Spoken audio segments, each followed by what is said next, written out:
Гром уби 25-годишно момче од Тетовско. Трагедијата се случува ден по немилиот настан на плажа во Охрид, каде 13 лица беа повредени од удар на гром, а 5 мина завршија во болница, за среќа со лесни телесни повреди. Громот е непредвидлива категорија, доаѓа и од ведро небо, а молните може да се протегаат и до 100 километри. Тоа зборува колку оваа природна непогода е опасна, велат експертите и апелираат да се води сметка за силата на природата, посебно на отворени површини. Ова го отвора прашањето, велат експертите, дали знаеме како да се однесуваме во една ваква ситуација, дали воопшто ги проценуваме временските услови или занемарувајќи го лошото време, го користиме секој миг за забава и уживање на плажа, заборавајќи на опасноста од гром и други непогоди. Секој пат неукоста води кон катастрофа. Ние мораме превентивно да делуваме на сите ситуации, да се преземат соодветни мерки. Например, дека групирањето мора да биде дисперзирано, дека треба да се зафати најниската позиција.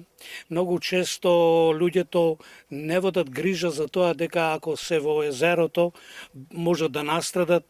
Во принцип, треба да се избегнуваат места на во смисла највисока позиција или најусамено дрво и така натаму.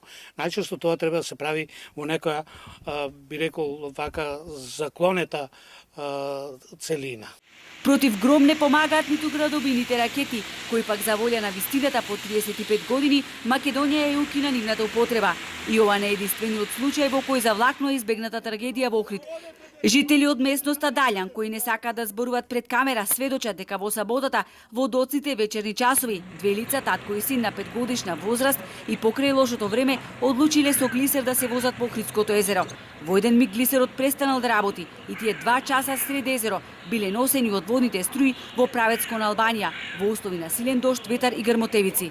Ги спасил рибар во 23 часот, кој со чамец тргнал да ги бара. Полицијата информирале мештаните после 2 часа. Никој не сакал да информира полицијата, бидејќи собственикот немал дозвола за глисерот. Експертите го коментираат и овој случај.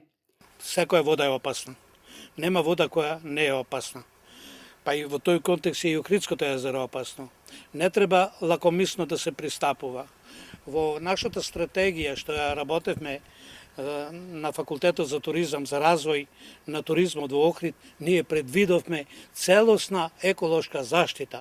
Експертите сугерираат да се следи временската прогноза и кога таа е неповолна да се затворат плажите на Охридско-Стуршката ривиера.